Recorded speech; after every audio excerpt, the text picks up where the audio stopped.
Cutting. Hot stuff working as a kindergarten English teacher. Wow, out of all the age levels, why kindergarten, Michelle? Well, it was first, it wasn't really a choice.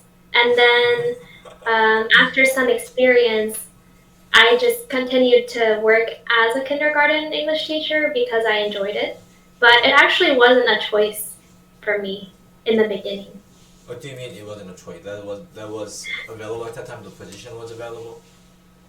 Well, a lot of people don't know this actually. I also didn't know I would share this.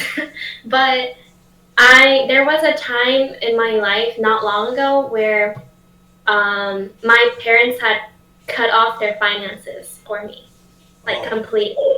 Yeah, oh, yeah. So it's a long story, but so that happened, and I was broke. I was, a broke student. So I was like, you know what? Whatever God provides for me, I'll take it. And that was, a kindergarten teacher position. So that's how it started.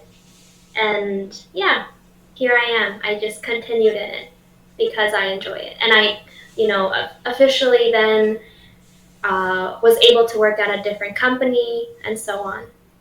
So that happened. But now my parents and I are in a great place, great relationship now. But yeah, a lot of things happened in the past. oh! I had like three different scenarios. Number one, oh, we're struggling. Please, you figure it out. Number two, oh, I want you to become independent. Please, accept this training that I'm gonna give you, and then you're gonna become a stronger financially. All these whatever, and then I think whatever you just said, not all those two previous options that I just mentioned.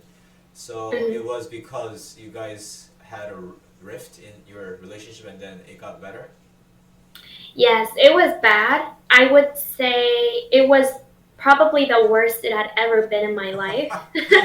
um, it was terrible, actually.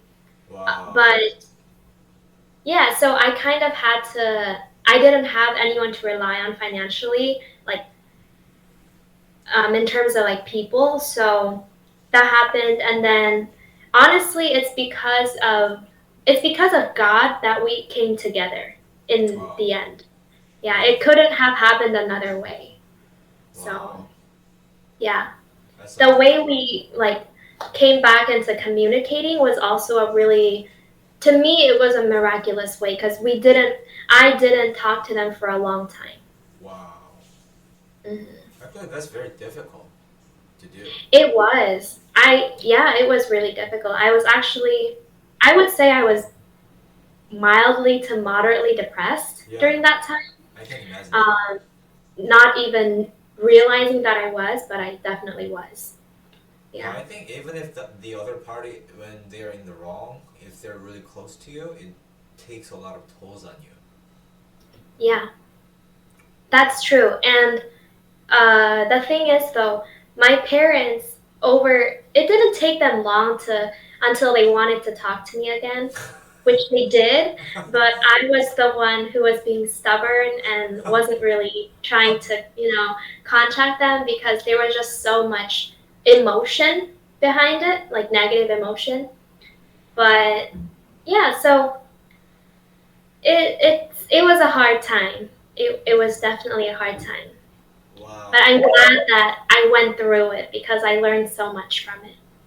So they've been supporting you financially all along, and then the support was taken away from you, and then you had to Yeah. work, and the kindergarten was the option you had at the time. So how was your first year of working for the kindergarten? The first 6 months was at um, a particular company, and then the latter 6 months was at a different one, which I am at right now. They're very two very different experiences. The first one,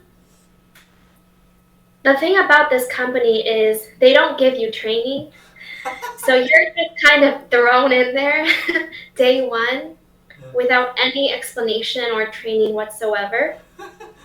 So it was a disaster to say the least because it was my first time and like first official time as a homeroom teacher. It was terrible, like so bad, but like other people, you figure it out. It's like you fake it till you make it, and I think I figured it out. And I definitely, prayed about it every day, like, what am I doing? But like I mentioned earlier, the first 6 months was when I wasn't in contact with my parents. Oh, I see. So I was already like going through a lot mentally and emotionally. So Wow. work didn't help at all. It Wow. didn't help. And maybe you can relate, like when you go through personal things and you have to teach kids. I don't know about you, but I think that's one of the hardest things to do. Yeah, that's true. To like put a smile on my face, pretend I'm energetic and happy for these little kids. So the first 6 months were really hard, but the latter 6 months were really good, and I'm still working with the same kids right now. It's been and it is a very positive experience because I I think God has molded my character more Uh-huh. into like how a teacher should be, especially a kindergarten teacher. So I think I know what I'm doing more than I did before. Wow, that's awesome. So, when was your breaking point and when was your turning point? How did the transition take place? Um, like the breaking point of what? Like, something wasn't working and then you figured it out. Oh, mm, there wasn't exactly like a moment or like a specific event. I think it was just a gradual thing. Okay. And it happened in the very beginning of the semester, actually, like maybe in April, Uh-huh. like the second month of teaching. Uh-huh. I think just every day it got better and better. And the more you get to know the kids, the better you become as a teacher. Ah, that's true. Mm. So you got Mhm. familiar with kids, you got used to it, you kind of got the hang of it in the second month. Yes, I think so. And I think you never get worse, you'll always get better. Okay. You'll always get better. I think this is true for any teacher out there. Oh, okay. With more time and experience, you'll always improve. That's what I think. Wow. So did you evaluate yourself, or did parents give you feedback, or teachers give you feedback, or did you write a journal, or like how did you uh, kind of keep track of your progress yourself? I didn't specifically journal my progress, but what I do on a daily basis is I do journal every day, not about work necessarily, but just about the day. And because I work, like 1/3 of my day, of course, I write about work a lot. So that really helped me in my journaling, like just reflecting from my journals. And mm, I just have so many memories of it's so clear in my mind. It's only been less than a year, so um, I for me like what's more important, like what's most important isn't necessarily my teaching, even though it is, but it's my relationships with the kids. So Wow. that's what I really evaluate. Wow. So And what? I think kind of like ties it to I'm not a parent, you're a parent, so maybe you know.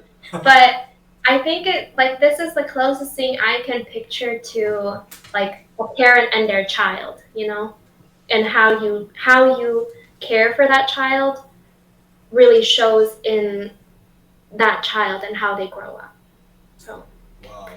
that's sounds beautiful. So you pretty much saw the relationship as a prominent factor in your teaching experience. So, and you talked about parenting. So, did it remind you of the way you were raised by your parent? Yes, all the time. I think about it all the time actually.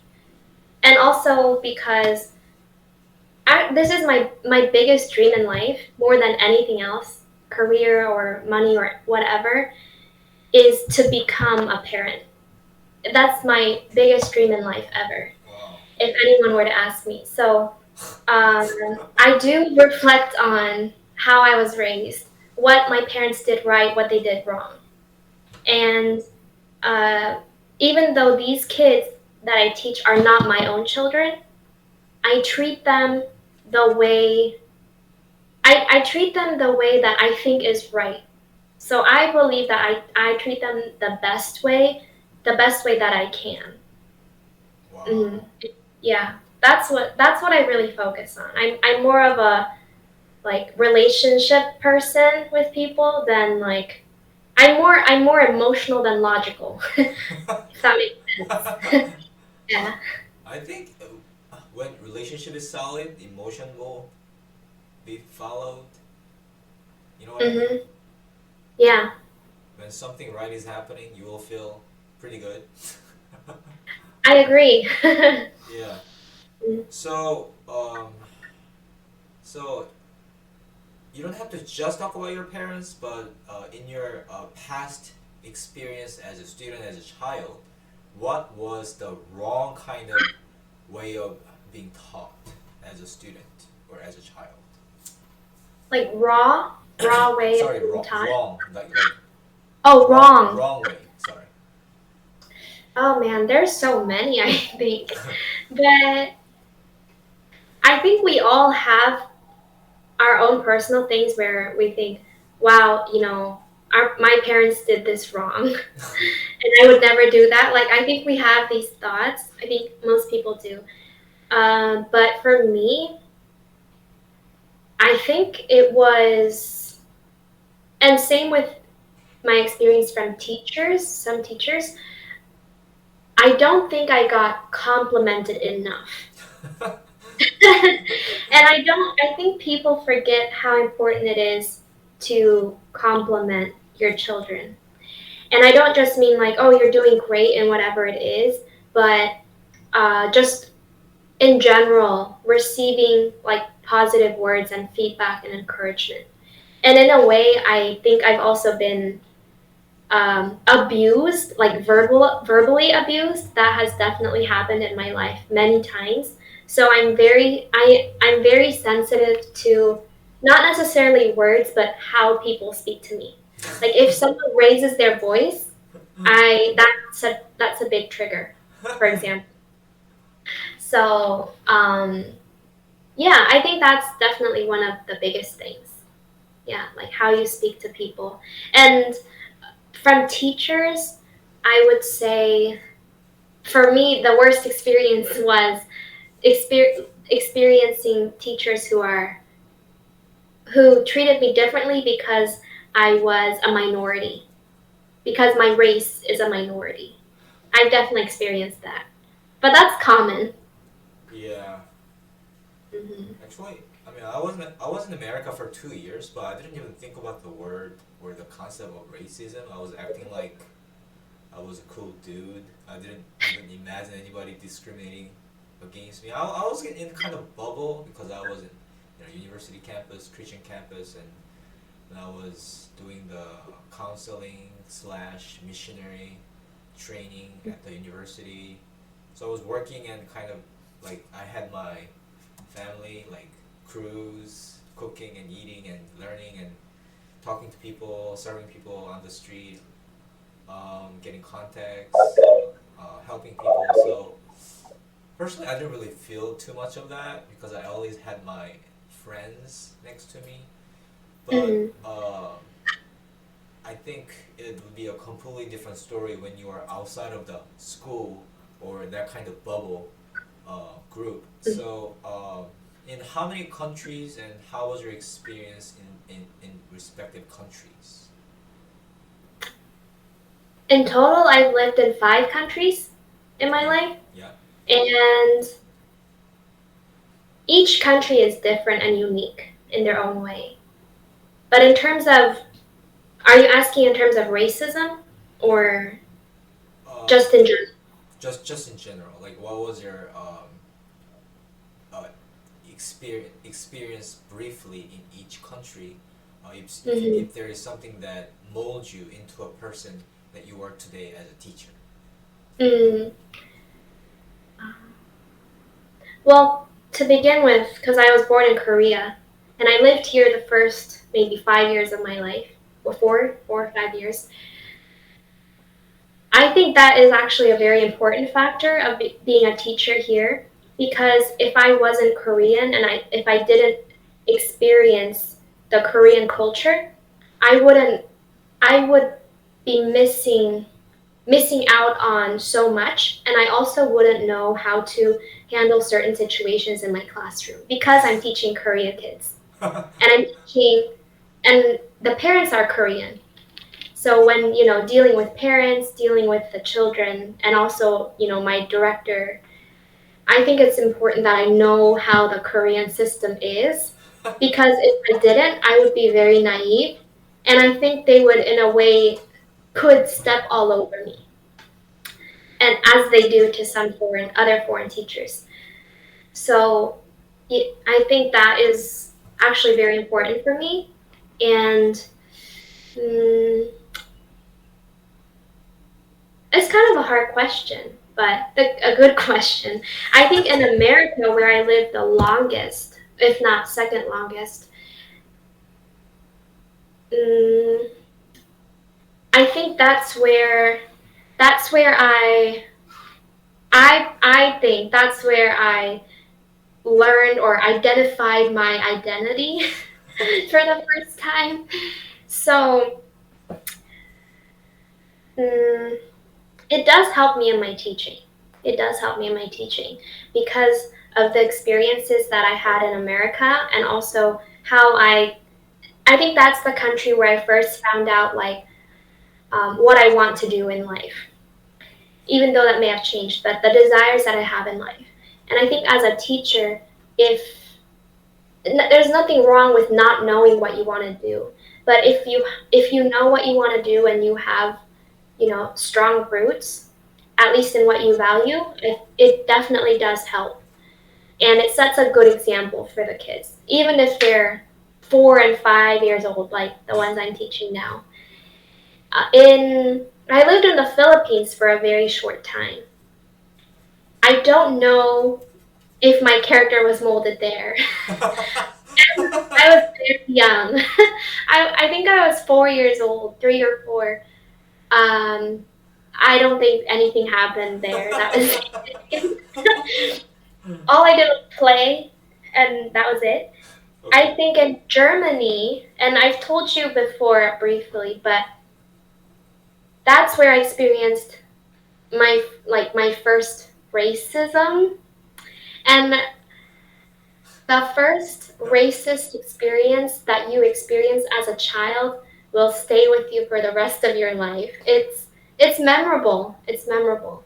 I've definitely learned to let go of things and forgive people, but when it happens when you're a child and it happens regularly, Wow. it definitely will mold and shape you as a person. Oh my goodness. So Germany is very significant to me, very, very significant to me. And it's also a place where I believe God, even though I'm a child, really taught me how to treat people. Because of how I was treated by people, I don't ever want to treat people the way I was treated Wow. racially. So that's very significant to me. And the last country is Austria, which is very similar to Germany, but um, I'm not sure anything from that country molded me, like helps me as a teacher today. But I don't know if this probably won't be significant, but this is all I can think of. Austria is where I had my first boyfriend. But I was 13 years old, so it doesn't really count. But that's all I can think of.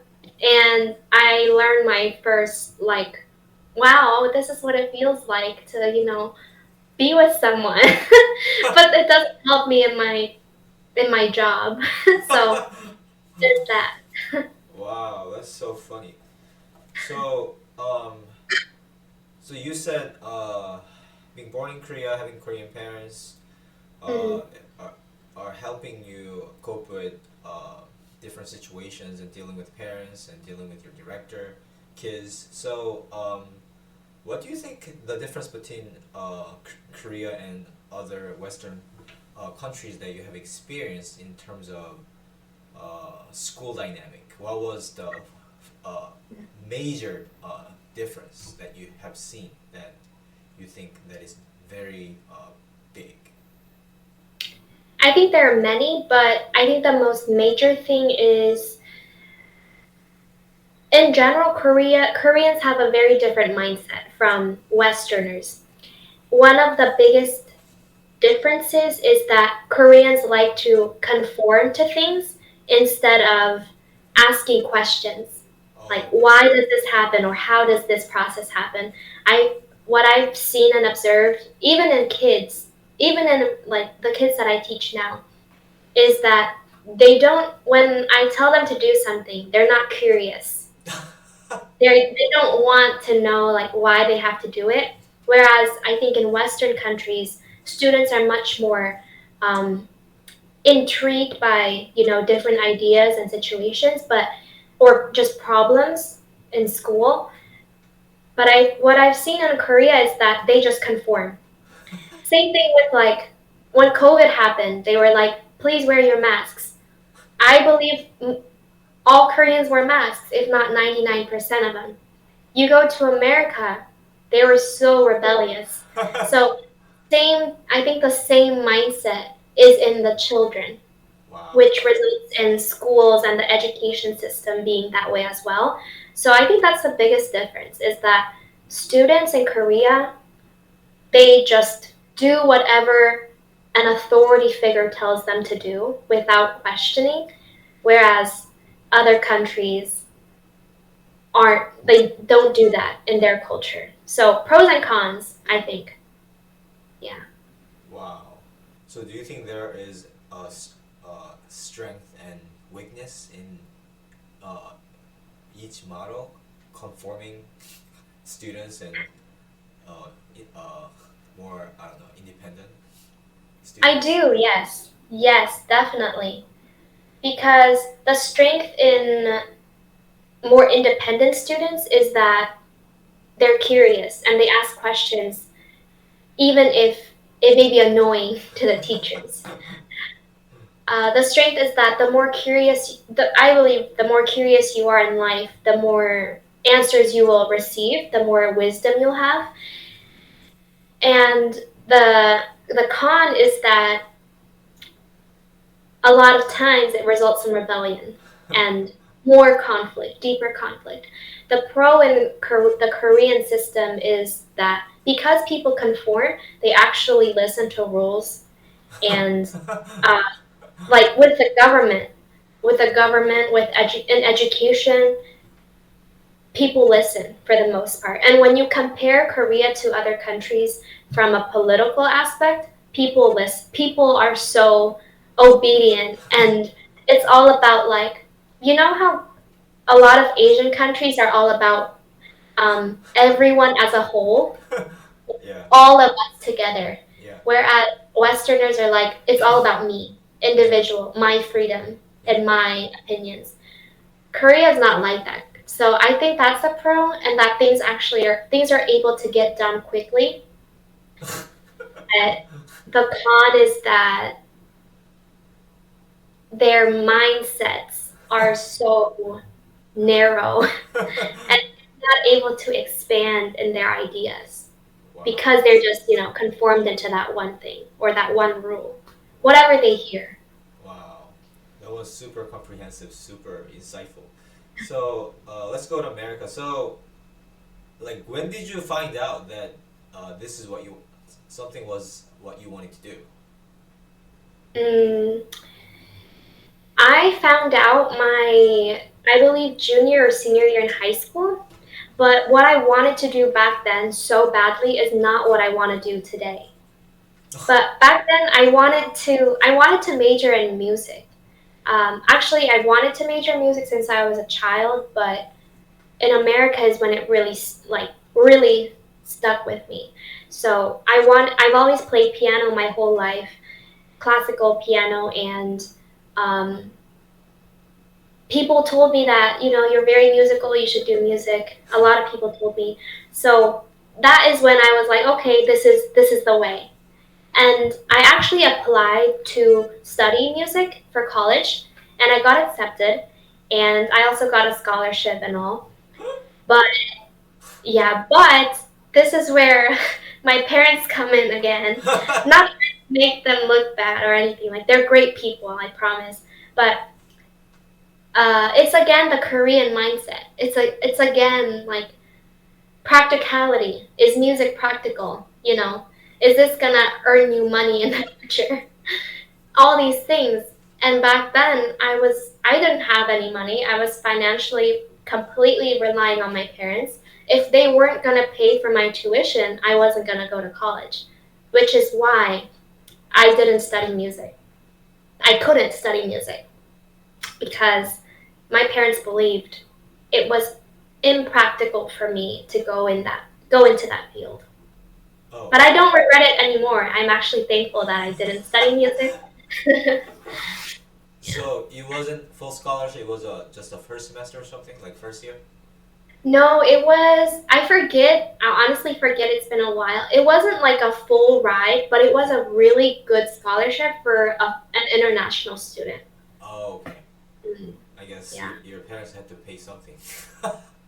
They did. But even if they didn't have to pay, they wouldn't have sent me. Even if it was a full ride. Yeah, they wouldn't have. Wow, really? They wouldn't have. Yeah. Wow. Yeah, it's not easy to make money as a music major. No, it's not. Yeah. You have to be really passionate about it and not care about money as much. I mean, unless you can be super creative and you run a cafe Hmm. and then you play music or something like, you know what I mean, like you do something like extra uh, ordinary that's gonna really take off because it's so unique. Yeah. Yeah, somehow finding the niche.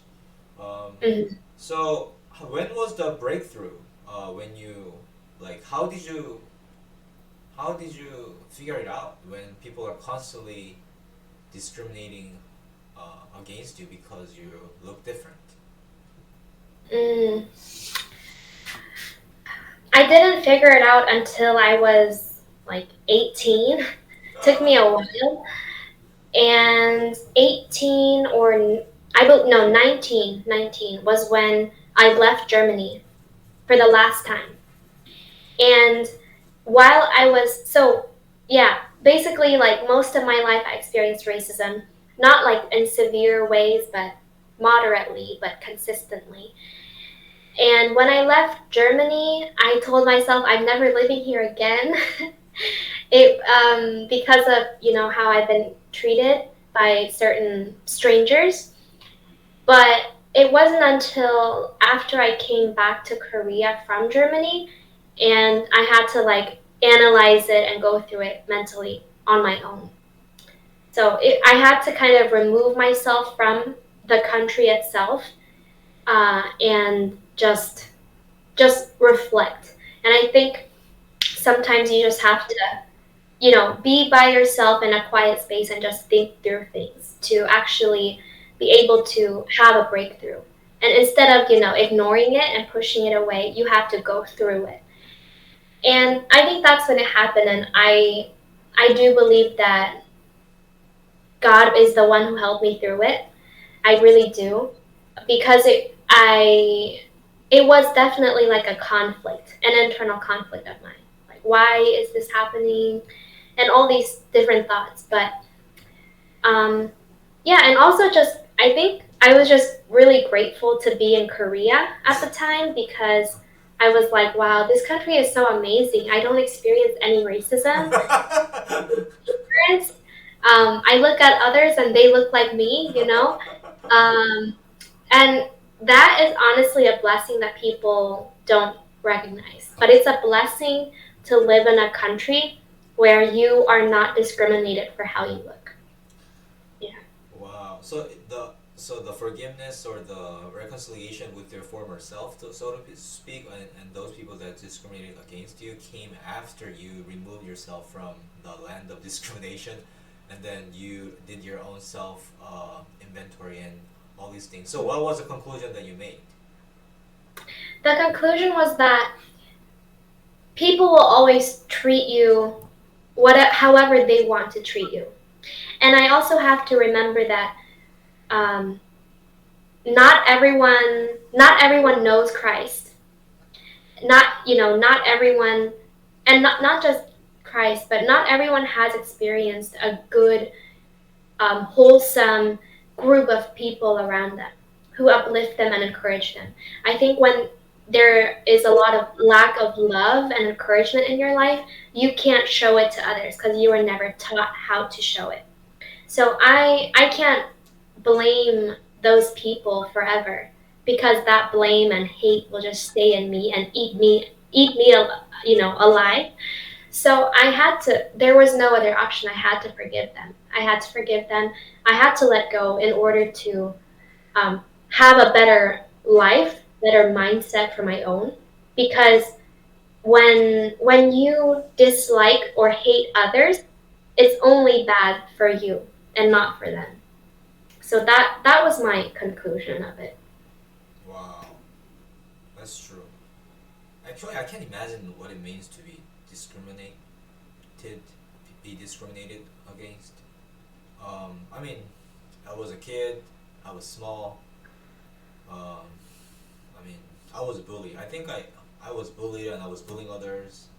So I kind of understand as an offender, not as a victim too Mhm. much, because I was the one that was doing it. Um, the weak ones, I was picking on them. But now I look back now and I realize how demon possessed I was. I was so bad. Now Mm. I think victims find another victim to harass. So I think Wow. it's a very sad picture. They're a wounded beast, so to speak. I think. So Hmm. I think that's the psychology behind it. Um, so can you tell us a brief story? What it's like to be uh, treated badly as an Asian in Europe? Uh, it's just you never know when it's gonna happen, and the that's I guess the scary part. I guess. I just remember one time like I experienced things like just several. I call them mini attacks, and I experienced them consecutively in like the same week. And so I remember when I would go out in the morning, I would think like, I wonder if this will happen to me today. Like, and it's so sad to actually have that mindset. But there was a time when I would think that way. Um, so honestly, to me, it wasn't like I said before. It wasn't severe. It wasn't severe attacks or anything. But the minor things can hurt a lot if they build up. So it's a lot of words, slangs that they use. Um, I'm so glad that it was before COVID, because I can only imagine how different and more challenging it was during COVID time. But for me, yeah, it was a lot of just words and slangs and a lot of um, looking down on. Yeah, lot of looking down on those words. It's a really um, it's an experience that could make the most confident person feel insecure. I think Wow. that's the best way to put it. Yeah. So are these strangers that are barking at you like crazy dogs, or are these people that you know very well that are your friends or like that are doing it consistently? No, they're all strangers. None of my friends ever. I think it's also like if they do it, I probably wouldn't have been friends with them. Okay. But um, yeah, my friends were amazing. Like, I don't want people to think that, oh, Germany's so racist, don't go there.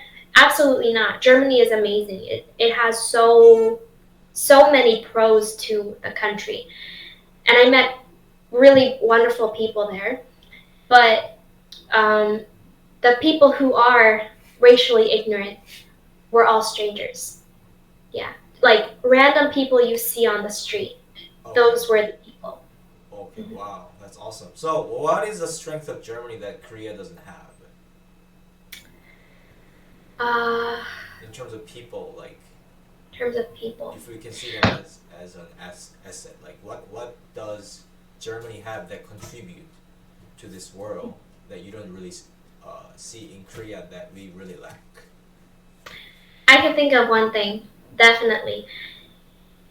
It's kind of more related to women, but it's also related to everyone.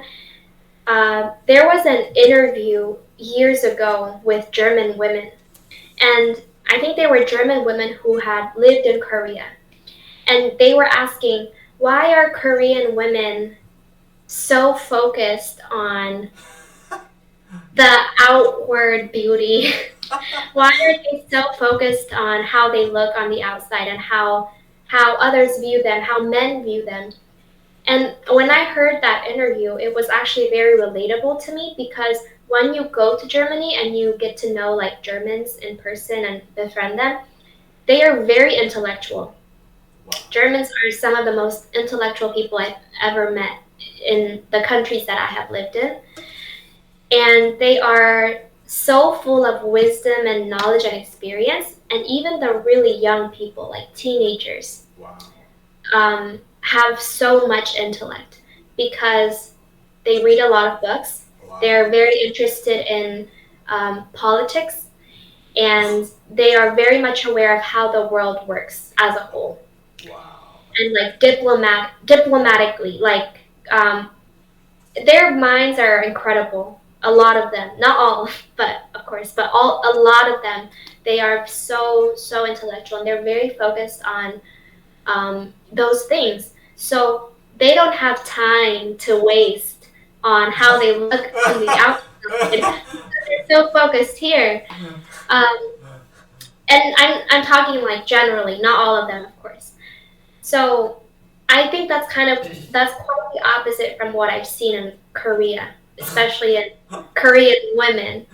Um, so I would say that's Germany's like really that's one of their strengths for sure. Wow. Because they have those young generations with those minds with those mindsets. They're gonna do something incredible in the future for their country. That's that's I really believe that's that. so amazing. That's the land of Reformation, right? Yes. Martin Yes. Luther. Mhm. Is it German? Yes. Wow. That's Yeah. super cool. And we live in the land of K dramas.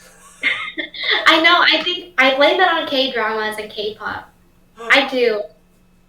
It's made us so famous, like so popular, but not for the important reasons.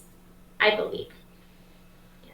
I used to enjoy them, but I got addicted to it, and then it kind of created a wrong image of women in my mind. So Mm. I don't want, even to this day, I don't want to watch it anymore because I don't know, it just doesn't look. It kind of does something in my mind that Mhm. I don't want to keep beholding. Mm. But so yeah, I don't. I'm not really. I'm To be honest, I'm not really proud of what we make for the whole world to consume. But I mean, but that's the industry That's right. in general. Yeah. So in Austria, so other than boyfriend, nothing much happened there, right? Yeah. I was only there for 1 year. I would say that was like my rebellious phase of life. I was like 12 or 13. I really gave my mom a hard time, I will say, because that was like the phase of my life where I was very rebellious. So that's honestly all I remember.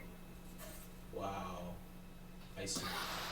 So I'm gonna ask you a big question, and then I think this is gonna kind of wrap things up. But I think it can be lengthy. It could be a lengthy answer that you can give me because it's kind of broad answer.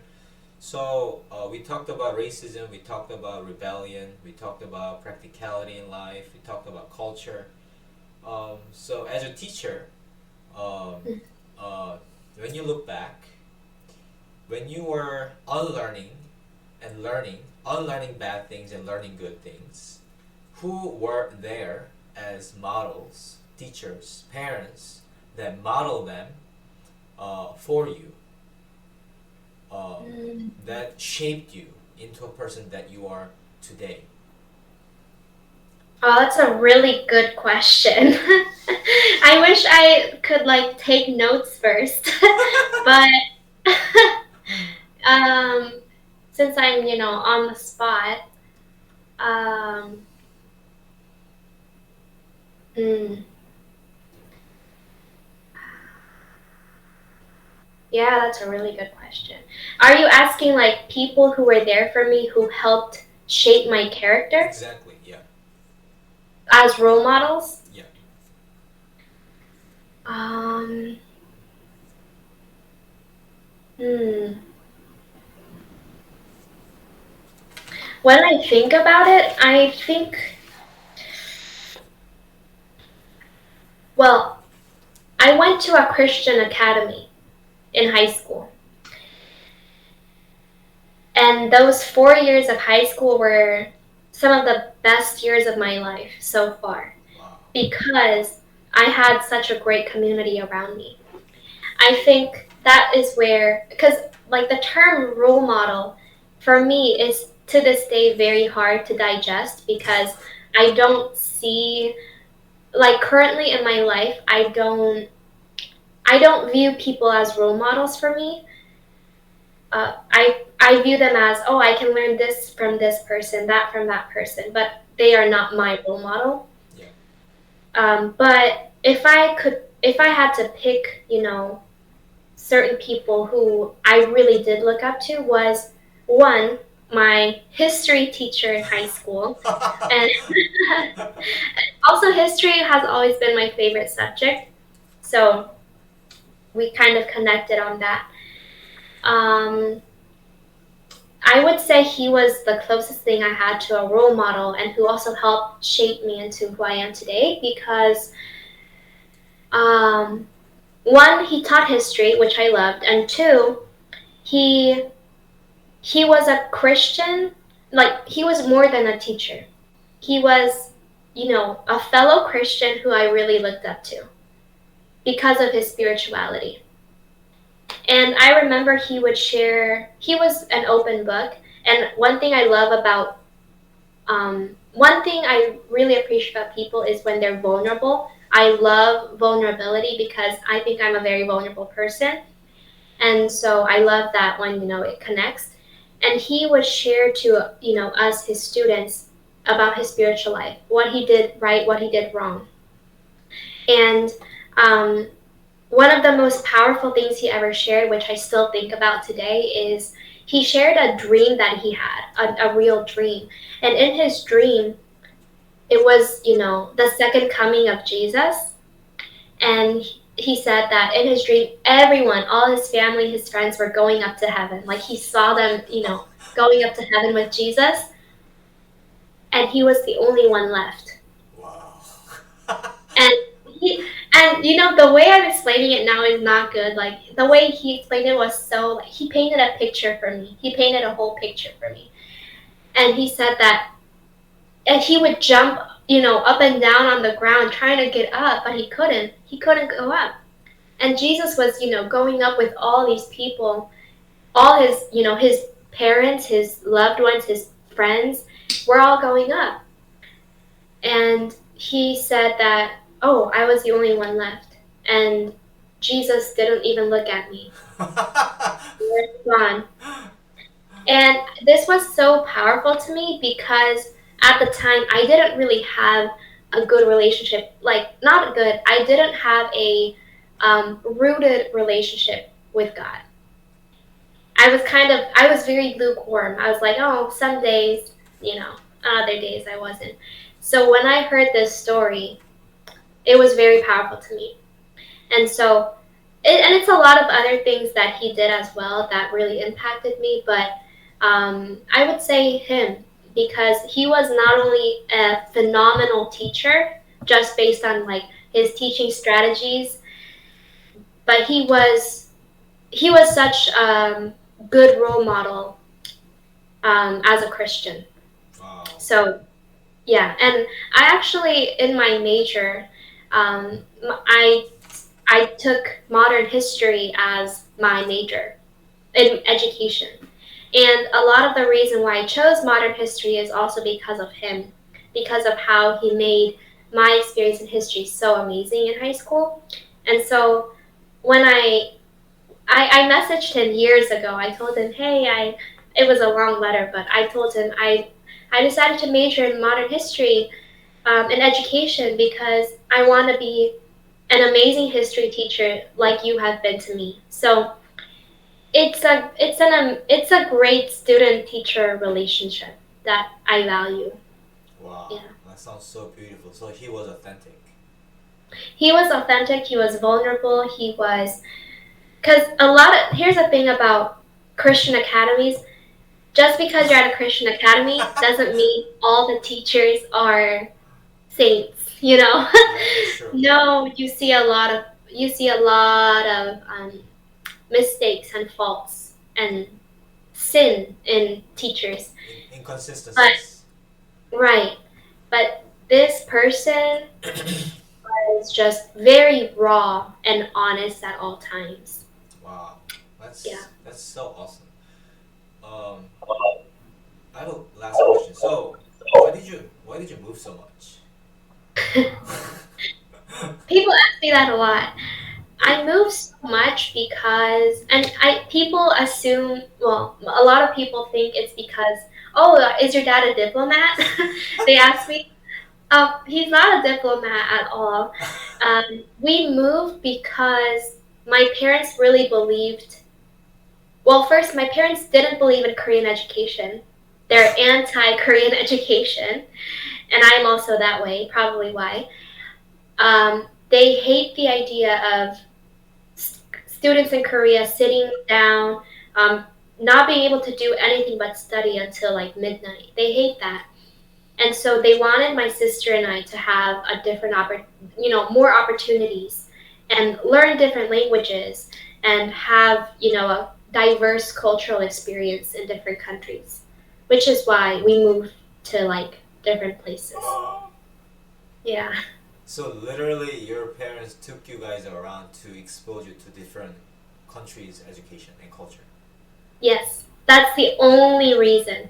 Only reason. Wow. No job, no, oh, we have family there. No, we didn't have any family. My parents just took us without, and that's the amazing thing. Like it actually really amazes me.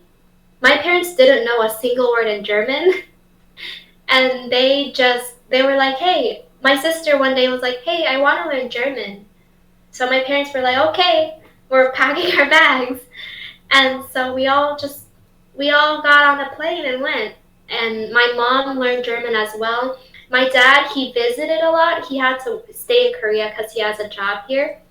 But he would visit us so often, like all the time. So yeah, it's actually really amazing. And I wonder, one day I'm gonna ask them, what was that like as parents to do that for your children? Because I don't know what that feels like yet.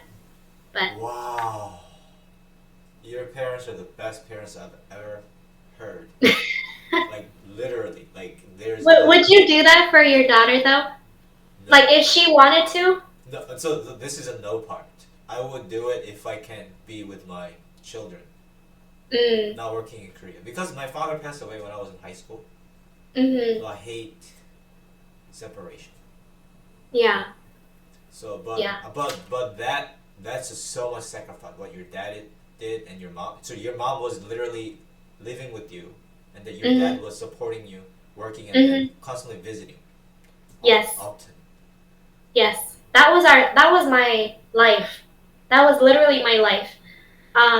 Actually, my whole life has been that way.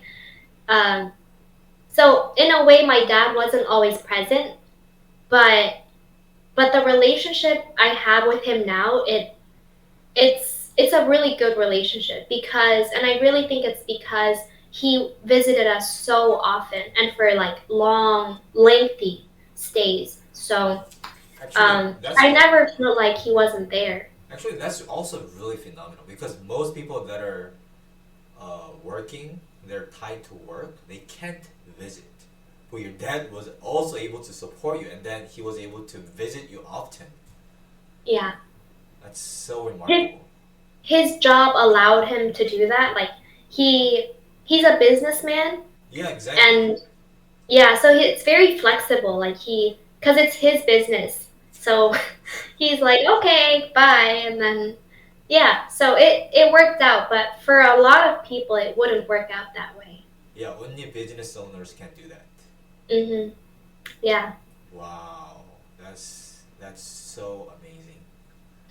I'm I am blown away by your parents more than your history teacher. Me too. Me too. Yeah. Wow, that's amazing. So, what's Mhm. your plan for the future? Do you mean like short term or long term? Both. Short term, like yeah, like as in this year, well, one, my plan is to graduate and get my degree, and two, I want to move to America as soon as possible. I want to get a job there. I want to work in a law office, like as a legal secretary or legal assistant, and get settled there. So those are my two like short term goals.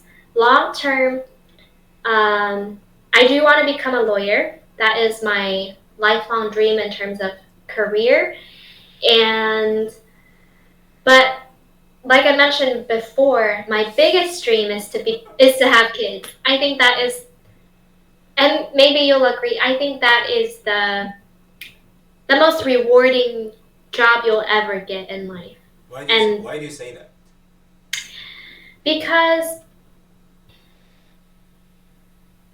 because I think I don't know, it might sound cheesy, but I think I have a lot of love to give. I've always thought that way. I think I have so much love to give to people. And so if I were to have my own kids, I would I would have so much love to give them, to pour out on them, and to take care of a child until, of course, also when they're grown up, but to take care of them, to nurture them, and to teach them, and basically be their, first number one teacher, supporter, um, the one, like you are basically their everything when they're kids, when they're little. I think that's very rewarding. And also, just from teaching kids on a daily basis is also very rewarding to me. As a teacher, I feel it's to me it's not satisfying because I want more out of life, but it's very rewarding. It's very rewarding, and I enjoy it a lot. So Wow. that's why, yeah. I think you're gonna become 10 times better parent than I am because when my daughter was born, I was so stressed because I didn't know how to handle a baby. I've never touched a baby. I've never held a baby, and then Never? never until my daughter was born. I had never. So you've never held a baby before your No, own daughter? no. I just stared at her. Wow. Literally, I had no interest. So Really? the moment when she was born, I was stressed because wow, this is an alien. I have to take care of. I've never dealt with this creature. Wow. And then this overwhelming love is something that I'm developing every day on the go. Mhm. So it's so revolutionary every single Yeah. day. Taking care of her, she's constantly changing, she's constantly developing, she's becoming more independent, she's moving more. So amazing every single day. So you're right. Mhm. I think being a parent is so remarkable if you do it Yeah. right. If you do it wrong, I it's have gonna a be a question. slavery. Oh, so like when you first saw your daughter, did you feel that overwhelming amount of love, or were you more like scared, like whoa, you know, there's a human being, or did that love come later on? Um, you know what? I was so tired. I was at a birth center. the because I was with my wife the whole time. The moment when Mhm. the water broke until I was tired. So it Mhm. wasn't like background music coming along and I was like feel I was filled with like so much like joy and love. I was just tired and then I was just intrigued. I don't think I was like overwhelmed Oh. with this like feeling of love. I didn't have any feeling. Like it was Oh. the feeling came later. Yeah. So I was able to reflect upon how my grandparents and parents and my family members must have uh, treated me so well. So that's something I pick up on the way. It's not like feeling is always there. I learn one thing at a time. So it was it was kind of like you were thrown out there as a kindergarten teacher and then you are learning something every single day. You're becoming a better teacher kind of thing. Yeah. So um, I think my mind was moaning the reality because I mean I wasn't ready for the job. I had to Mm. figure out how to wash your butt, how to wipe her. I didn't know how to do it. I Mhm. was so stressed. I was so frustrated. I felt so useless many times. But now I Mm. got the hang of it. I feel more comfortable. Yeah. So Wow. it was more of I don't know how to do this. Mhm. I mean I didn't hate her, but I was just overwhelmed. Yeah. And Cause it's like the first, and it's your first child. Like, exactly. yeah. I think that's common. Yeah, Mhm. so I'm glad I figured it out and I'm so happy to have a daughter. Yeah. So Mhm. so adorable. So Mhm. I think you're gonna enjoy being a parent someday. I think so. Yeah. Yeah, whatever you said at this interview really amazed me in many ways. I've never heard anyone saying, "I want to become a parent so badly. I got so much Really? love to give." I don't think I've ever heard any human being saying stuff like that. I think you have a Really? very Oh, noble I guess dream. I don't think I've heard people say that either. Yeah, To that no one extent. says that. They say, "Oh, I don't want a child. I want to marry. I want a child. I don't want a child." Many people say that, but now you're saying, "I want to be a lawyer and I want to be a parent." So they're both demanding, but you're aiming high. So I think it's a very noble thing to shoot for.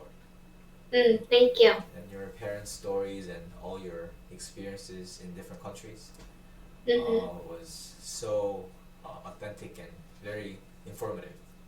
Mm. Thank you. I thank you for, spending time to interview me. I appreciate it. Yeah, I learned so much from you. That's good. Hopefully in good ways. Yep. Have a good night and more Yep. blessings in your teaching experience. Thank you. You too. Bye, Michelle. Bye. I'll see you soon. Yep. Bye. Bye bye.